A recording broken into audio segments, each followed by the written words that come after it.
Assalamu alaikum, I'm Aisha and you're watching Samar News. Here are today's headlines.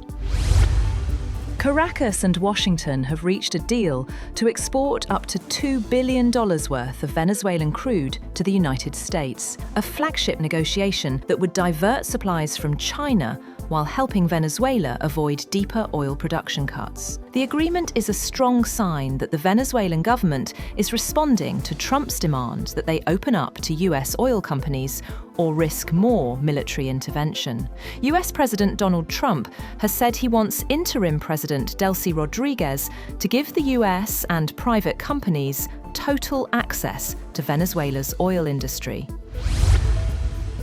Meanwhile, global oil prices slipped as the United States said it persuaded Venezuela to divert crude away from China. China condemned the move as bullying, saying it violates international law and harmed China's legitimate interests. The Foreign Ministry spokesperson also stressed that China-Venezuela energy cooperation is lawful and protected under international law.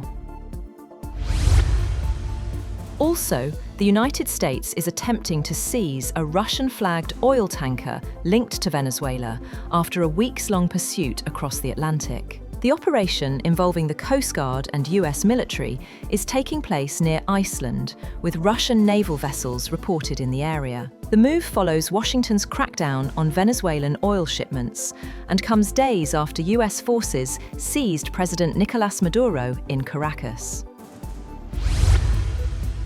Allies, including France and Germany, are working closely on a plan on how to respond should the United States act on its threat to take over Greenland, as Europe seeks to address US President Donald Trump's ambitions in the region. A US military seizure of Greenland from a long-time ally, Denmark, would send shockwaves through the NATO alliance and deepen the divide between Trump and European leaders. French Foreign Minister Jean-Noël Barrot said the subject would be raised at a meeting with the foreign ministers of Germany and Poland later in the day. The White House has said that President Donald Trump is discussing options for acquiring Greenland, including potential use of the US military, in a revival of his ambition to control the strategic island, despite European objections. The White House said in a statement that Trump sees acquiring Greenland as a US national security priority, necessary to deter our adversaries in the Arctic region. Greenland has repeatedly said it does not want to be part of the United States. US President Donald Trump's administration has put 25 more countries on a list of nations whose citizens could be required to post bonds of up to $15,000 to apply for entry into the US. The list mostly included countries from Africa, Latin America, and South Asia.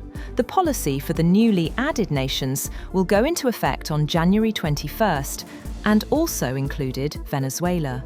Applicants must agree to the terms of the bond through the US Treasury Department's online payment platform. Ukrainian President Volodymyr Zelensky says allies have yet to give clear, legally binding security guarantees against future Russian aggression. In an audio message to journalists, he said partners show political will, but firm commitments are still missing. Zelensky added he hopes to meet US President Donald Trump soon to seek clarity. Iran's top judge has warned protesters there will be no leniency for those who help the enemy against the Islamic Republic, while accusing Israel and the US of pursuing hybrid methods to disrupt the country. Iranian Supreme Leader Ayatollah Ali Khamenei has vowed not to yield to the enemy. Chief Justice Gholam Hossein Mohseni Ejei, the head of Iran's judiciary, was quoted as saying by state media that, following announcements by Israel and the US president, there is no excuse for those coming to the streets for riots and unrest. Meanwhile, as protests continued in the streets of Abdanan in Iran's southwest Wednesday evening, Reza Pahlavi, the exiled son of Iran's last Shah, urged the country's armed and security forces to side with protesters, calling on them to protect citizens rather than fire on them. In a video message, Pahlavi also called for renewed nationwide chants this week. On the other hand, President Masoud Pezeshkian has ordered security forces not to crack down on economic protests, stressing a distinction between peaceful demonstrators and armed rioters. Iran has executed a man accused of spying for Israel, naming the defendant as Ali Ardestani. The Iranian Judiciary's media outlet said the death sentence for the crime of espionage in favor of the Mossad intelligence service by providing the country's sensitive information was carried out after approval by the Supreme Court and through legal procedures. Japan has called China's ban on dual-use exports for its military absolutely unacceptable amid a looming threat of broader curbs on vital rare earths in an escalating dispute between Asia's top two economies. Dual-use items are goods, software, or technologies that have both civilian and military applications, including certain critical minerals essential for making drones and chips. Japan's top government spokesman said a measure such as this, targeting a country, differs significantly from international practice.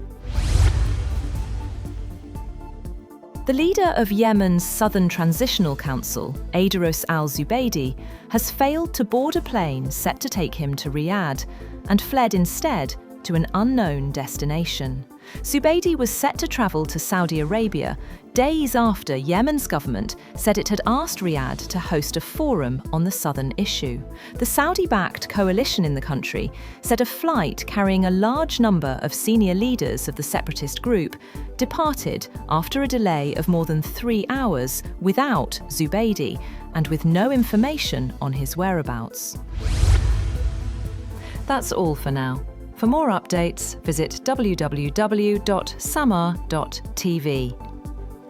Thank you for watching Samar News.